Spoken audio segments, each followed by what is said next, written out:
یعنی اگر کسی بندے کو پیٹ پیٹ کے مار مار کے بیچارے کو بالکل موت کے قریب لے جاؤ اس کی ایف آئی آر نہیں ہوتی جب تک وہ ایف آئی آر نہیں کاٹے گا جب تک کہ میں ہڈی نہ توڑواؤں. کہتا ہوں اس نے چوری کی ہے اور مجھے نہیں پتا, میں اتنا زیادہ نہیں پڑھ سکتا قانون کو, بہت لمبا چوڑا ہے. میرے پاس تو یہ کتاب ہے 2 گتوں میں محفوظ ہے, قیامت تک کے لیے اس میں تبدیلی ہوئی نہیں نہ ہوگی. اس میں جج صاحب لکھا ہوا ہے چوری کی ہے, چوری ثابت ہو گئی ہے, مجھے جو ہے نا اس کے ہاتھ کاٹے.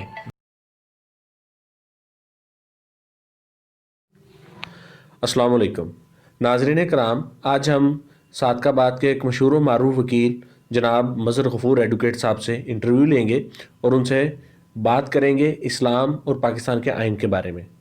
سب سے پہلے تو وہ اپنا مختصر تعارف جو ہے وہ ہمیں پیش کریں, پھر سوالات کا سلسلہ میں ان کے ساتھ جاری رکھوں گا. بسم اللہ الرحمن الرحیم. السلام علیکم. محمد مظہر غفور ایڈوکیٹ نام ہے میرا. صادق آباد میں پریکٹس کرتا ہوں, ڈسٹرکٹ عمر خان میں بھی اور ہائی کورٹ بھاولپور بینچ ہے ہمارا وہاں بھی, اور ہائی کورٹ تک میں پریکٹس کرتا ہوں. اور تنظیم اسلامی سے بھی میرا تعلق ہے. میری شدید خواہش ہے کہ قرآن کو قانون بنایا جائے اور اس پہ عمل کیا جائے. پاکستان کی عدالتیں وہ انصاف مہیا کر پاتی ہیں جس کا تقاضا قرآن کرتا ہے یا سنت کرتی ہے؟ یہ بڑا ریلیونٹ کویشچن بھی ہے اور یہ بہت بڑا فیکٹ ہے کہ انصاف معاشرے کا بڑا امپورٹنٹ فیکٹر ہوتا ہے, اور انصاف کے لیے 2-3 چیزیں ضروری ہوتی ہیں. سب سے پہلے قانون اور لا ضروری ہوتا ہے, اور قانون انسان کو چونکہ اس کائنات کو اللہ تعالیٰ نے پیدا فرمایا ہے اور اس کو گورن بھی اللہ تعالیٰ کے حکم کے مطابق ہونا چاہیے, تو دنیا کا بہترین قانون قرآن ہے. اللہ تعالیٰ خود قرآن پاک میں یہ کہتے ہیں کہ القرآن ھدی للناس والبینات من الہدی والفرقان, کہ یہ القرآن ھدی للناس ہے, قرآن لوگوں کا قانون ہے, قرآن لوگوں کی ہدایت ہے. القرآن ھدی للناس والبینات من الہدی, یہ ہدایت کی بڑی صاف قوانین ہے اس میں. والبینات من والفرقان, اور یہ حق اور باطل کو علیحدہ کر دیتا ہے. پاکستان کا میٹر بھی یہی ہے اور پوری دنیا میں بھی اصل میٹر یہی ہے کہ ظالم نہیں چاہتے کہ قرآن کو بطور قانون امپلیمنٹ کیا جائے یا اس پہ عمل ہو, اور دنیا میں کہیں بھی انصاف ہو ہی نہیں سکتا جب تک اللہ کے قانون کے مطابق یعنی قرآن کے مطابق معاملات ڈیسائیڈ نہ ہو. میاں بیوی کے حقوق و فرائض ہیں تو اس کے لیے بھی ایک لا قانون چاہیے. اب اس کے لیے اللہ تعالیٰ کا قانون ہے, قرآن ہے, اور قرآن میں سورہ نساء ہے, سورہ بقرہ میں یہ احکامات ہے, اور سورہ طلاق ہے. اب ہم نے کیا کیا پاکستان میں اس قانون کے مقابلے میں, یعنی گھر کے معاملات کس طرح ڈیسائیڈ ہوں, اس کے لیے ہم نے فیملی کورٹ ایکٹ 1964 پاکستان میں اس پہ پریکٹس ہوتی ہے. یہ ایوب خان کے دور میں کانسٹیٹیوٹ ہوا تھا. اس کے مطابق ہم حقوق و فرائض میاں بیوی کے ڈیسائیڈ کرتے ہیں. یہ کبھی بھی انصاف ڈیلیور نہیں کر پا رہا. یعنی جس اللہ تعالیٰ نے عورت کو بنایا, مرد کو بنایا, بچوں کی اللہ تعالیٰ پرورش کے لیے ہمیں حکم دیتا ہے, یہ اللہ کے کرم ہے سارے, تو اس کے بنائے ہوئے قانون کو چھوڑ کے انسانوں کا بنایا ہوا قانون, کوئی ایوب خان یا کوئی ذوالفقار علی بھٹو صاحب یا کوئی بھی بندہ ایسا قانون نہیں بنا سکتا جیسا قانون اللہ تعالیٰ نے دیا ہے. یعنی اللہ تعالیٰ اپنا خود تعارف کرواتے ہیں الرحمن الرحیم. الرحمن الرحیم جب اللہ تعالیٰ ہیں, بینیفیشنٹ اللہ تعالیٰ ہیں, تو جتنا رحم اللہ تعالیٰ کا ہے کسی اور کا نہیں ہو سکتا. کوئی میرے لیے قانون بنائے تو اللہ جتنا رحیم ہو نہیں سکتا, کوئی اللہ جتنا کلیم ہو نہیں سکتا, جو اللہ جتنا علیم ہو نہیں سکتا. جب اس کا علم بھی محدود ہے, جب اس کی رحم کے تقاضے بھی محدود ہیں, جب اس کی رحم کی لمٹس بھی محدود ہیں, تو وہ اللہ جیسا قانون کیسے بنا سکتا ہے؟ یہ جب تک قرآن کو ہم اپنا قانون نہیں بناتے تب تک یہ انصاف نہیں ہو سکتا. یہ جتنا آئین اور جتنے ملک کے قوانین ہیں, یہ ان میں سے بہت سے زیادہ, سب سے بہت زیادہ قوانین بالکل قرآن کے خلاف ہیں, بالکل اللہ کے بتائے ہوئے طریقوں کے خلاف ہیں. اس لیے قطعاً انصاف نہیں ہو رہا, اور یہ بڑا کلیئر ہے. وَمَن لَّمْ يَحْكُم بِمَا أَنزَلَ اللَّهُ فَأُولَٰئِكَ هُمُ الظَّالِمُونَ. جو اللہ کے قانون کے مطابق فیصلہ نہیں کرتا وہی تو ظالم ہے. یعنی یہ اللہ نے طے کر دیا کہ ظلم ہی ہوگا. جس ملک میں اللہ کے قانون کے مطابق فیصلہ نہیں ہوگا وہاں ظلم ہوگا. جس گھر میں اللہ کے قانون کے مطابق فیصلے نہیں ہوں گے وہاں بھی ظلم ہوگا. جس سوسائٹی میں اللہ کے قانون کے مطابق فیصلے نہیں ہوں گے وہاں بھی ظلم ہوگا. اور جن کورٹس میں اللہ کے قانون کے مطابق فیصلے نہیں ہوں گے, یہ اللہ تعالیٰ کا فیصلہ ہے, یہ اللہ تعالیٰ کی ججمنٹ ہے, یہ اللہ تعالیٰ کی ڈگری ہے کہ وَمَن لَّمْ يَحْكُم بِمَا أَنزَلَ اللَّهُ فَأُولَٰئِكَ هُمُ الظَّالِمُونَ. وہ ظالم ہوں گے. یعنی جو ججز اللہ کے قرآن کو چھوڑ کے سیاستدانوں کے بنائے ہوئے قانون کے مطابق یا انگریز کے بنائے ہوئے قانون کے مطابق فیصلے کرتے ہیں, قطعاً انصاف نہیں ہوتا, ظلم ہوتا ہے, اور ظلم ہی ہوتا رہے گا اس وقت تک, تب تک جب تک قرآن کو ہم اپنا قانون نہ بنائیں. اس کے بارے سے مختصر یہ کیا میں آپ نے یہ فرمایا کہ ہمارا جو آئین ہے وہ اسلامی نہیں ہے، ایسا ہی ہے؟ اللہ کے بنائے ہوئے قانون کی وضاحت تو کی جا سکتی ہے، ہر دور میں اس کی وضاحت ہوگی۔ نبی اکرم صلی اللہ علیہ وسلم کے دور میں قرآن ہمارا قانون تھا، کوئی دوسری کتاب نہیں لکھی گئی، کوئی دیگر قانون نہیں بنا، اور صحابہ کرام کے دور میں، خلفائے راشدین کے دور میں قرآن ہی قانون تھا۔ 1000 سالہ دور ہمارا مسلمانوں کا رہا، قرآن کے مقابلے میں کوئی دوسرا آئین، کوئی دوسرا قانون نہیں بنا۔ یہ پرفیکٹ لا ہے، یہ مکمل قانون ہے، یہ مفصل ہے۔ اللہ تعالیٰ خود اس کا تعارف کرواتے ہوئے کل شیء فصلناہ تفصیلا، اس قرآن میں میں نے ہر چیز تفصیل کے ساتھ بیان کر دی ہے۔ اب ہم نے چونکہ انگریز آیا اور اس نے ہمارے اس قرآن پہ مبنی قانون کو سیٹ اسائڈ کر دیا، اور ہم نے اس سے جو ہے نا اپنا کنٹری حاصل کیا، اور اس کو ہم نے اس طرح نہیں گورن کیا، ملک کے نظام کو ہم نے اس طرح نہیں چلایا جس طرح چلنا چاہیے تھا، اور ہم نے اپنے قوانین بنانے شروع کر دیے۔ پہلے ایک آئین بنا، پھر دوسرا بنا، پھر تیسرا بنا۔ ایوب خان نے پہلے آئین کو 1956 کا آئین تھا، ایوب خان نے اس کو سیٹ اسائڈ کر دیا، اور اس نے اپنا مارشل لا ایکٹ نافذ کیا۔ اب ایک بندے کا قانون ہے، مارشل لا ایک بندے کا قانون تھا، ایوب خان کا بنایا ہوا قانون تھا، اللہ کا قانون نہیں تھا۔ اور اس سے پہلے جمہوری قانون تھا، 1956 کا آئین تھا، جو محمد علی بوگرا صاحب کی سپرویژن میں وہ تھے، وزیر اعظم تھے، تو یہ پہلا آئین پاس ہوا تھا۔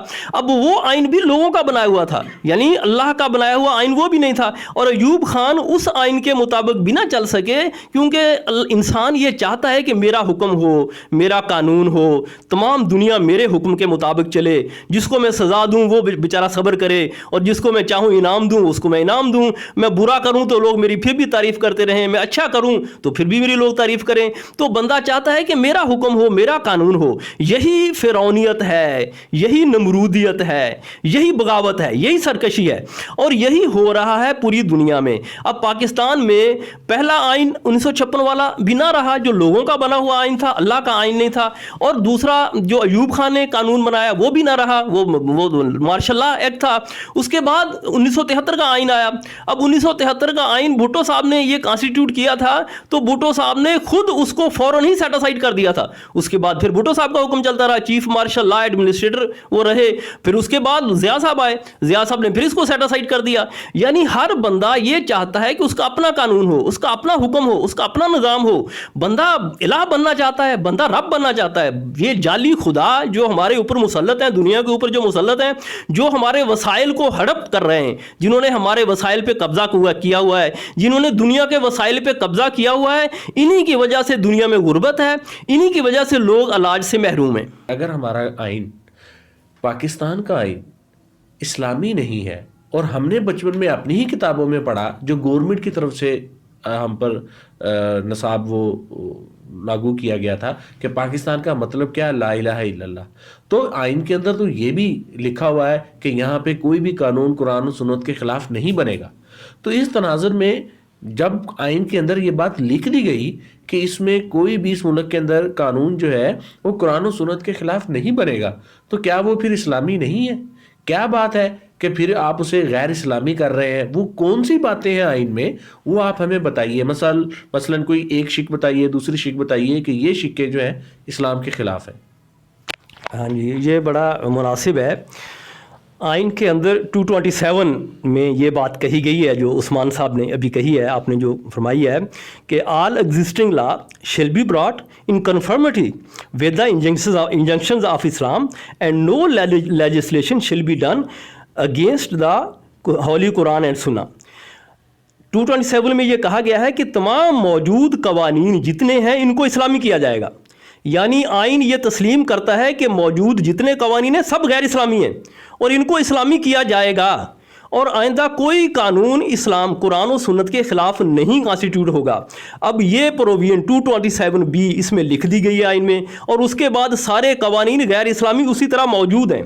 سود پہ مبنی نظام اسی طرح موجود ہے، بینکنگ کا سود پہ مبنی قوانین سارے اسی طرح موجود ہیں، پی پی سی پاکستان پینل کوڈ تعزیرات پاکستان سزاؤں کا پورا نظام انگریز کا بنا ہوا ہے، اسی کے اندر ہم امینڈمنٹس کرتے ہیں اور نئے قوانین اس میں شامل کرتے ہیں۔ فحاشی پہ مبنی ساری فیسلٹیز سوسائٹی کو اسی لیے میسر ہیں، ظلم پہ مبنی سارے قوانین اسی لیے ظالموں کو میسر ہیں کہ اللہ پہ مبنی اللہ کا بنایا ہوا قانون نہیں ہے۔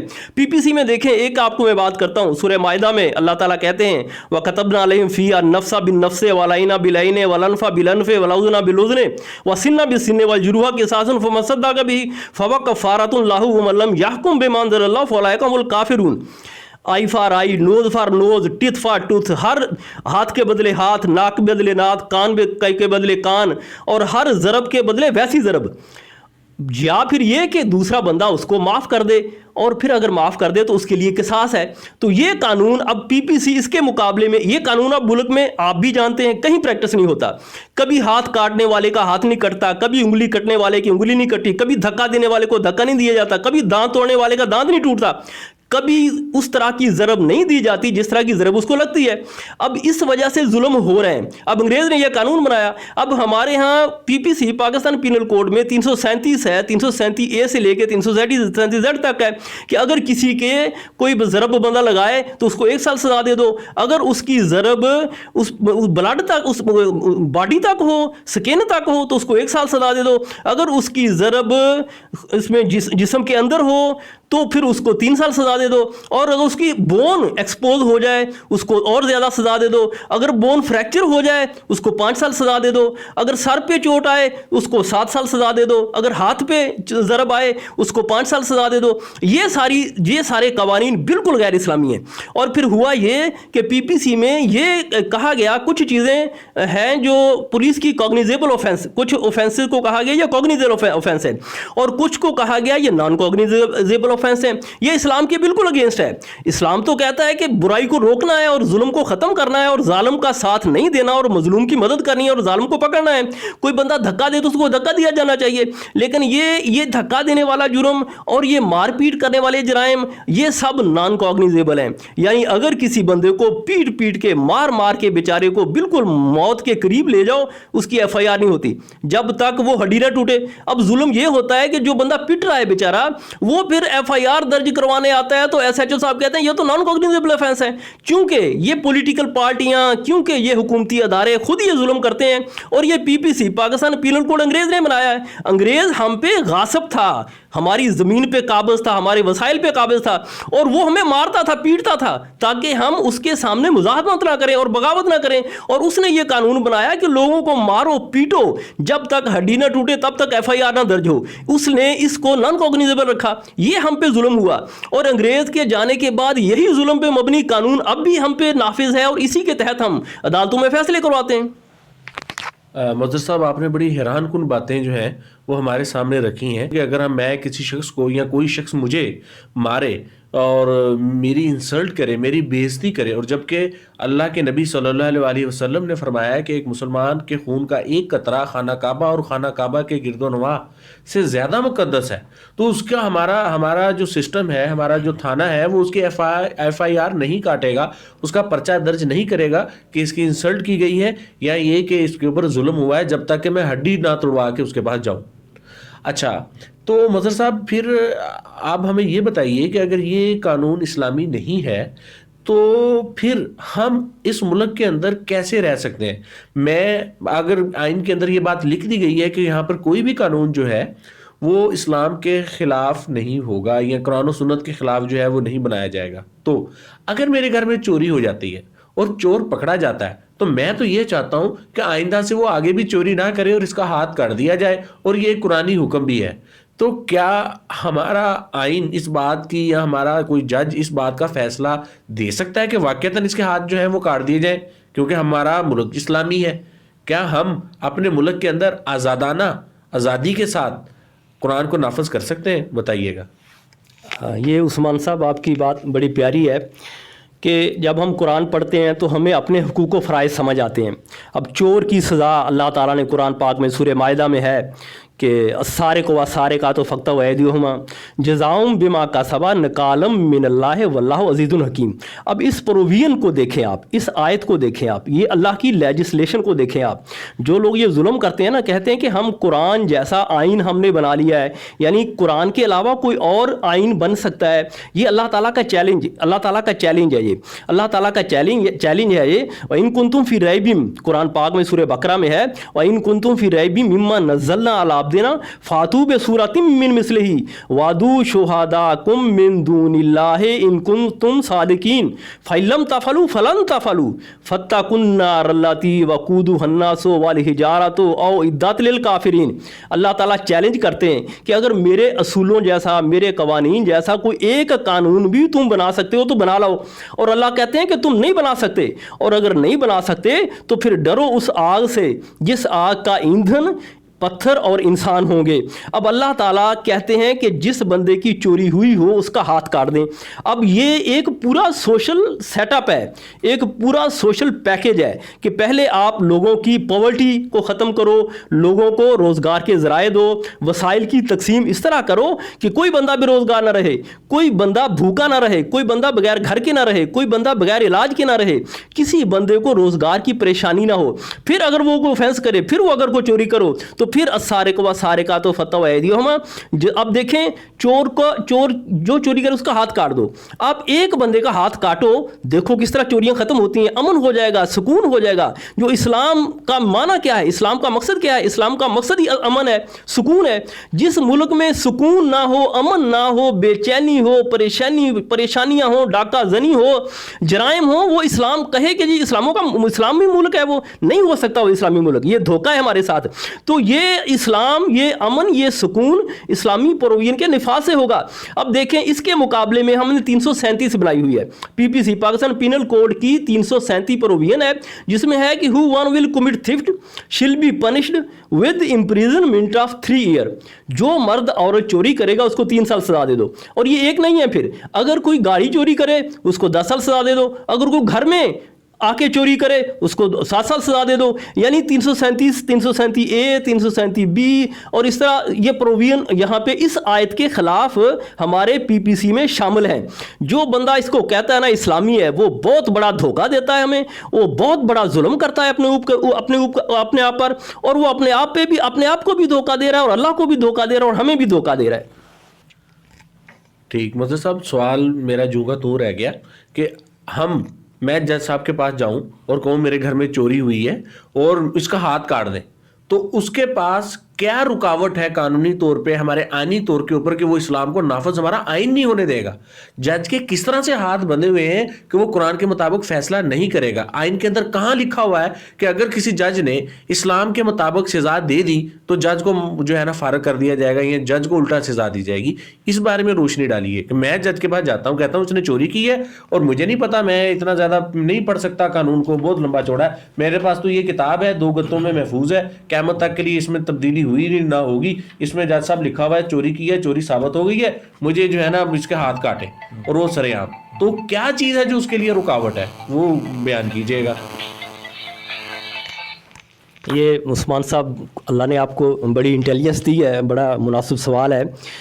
اب جو بندہ مومن ہے وہ چونکہ قرآن کا مطالعہ کرتا ہے, اس کو یہ بتایا جاتا ہے کہ قرآن میرا قانون ہے, اس میں میرے حقوق و فرائض ڈیسائیڈ ہونے, اس کے مطابق ڈیسائیڈ ہونے ہیں. جب وہ کورٹ میں جاتا ہے تو وہ سادہ لوگ بیچارے آتے ہیں کہ اس طرح کے کہ جی ہمیں یہاں سے انصاف ملے گا, لیکن یہ ہمارا سوشل سسٹم اور جوڈیشل سسٹم ایسا ہے کہ انہیں انصاف نہیں ملتا. اسی لیے تو لوگ 40 سال اور 50 سال بیچارے اپنی سماعتیں اور پیشیاں اور عدالتیں بھگتتے رہتے ہیں. اب ججز کیوں اللہ کے قانون کے مطابق فیصلے نہیں کرتے؟ کیا ججز اللہ کے بندے نہیں ہیں؟ کیا ججز اللہ کا قانون نہیں مانتے؟ کیا ججز اپنے آپ کو مسلمان نہیں کہتے؟ جو بندہ اپنے آپ کو مسلمان کہتا ہے وہ اللہ کے قانون کے مطابق فیصلہ کیوں نہیں کرے گا؟ اب مشکل کیا ہے؟ کسی بھی ادارے میں سروس کرنے کے لیے آپ کو اس کے آئین اور قانون کو ماننا پڑتا ہے. پاکستان کے آئین اور قانون کے مطابق ججز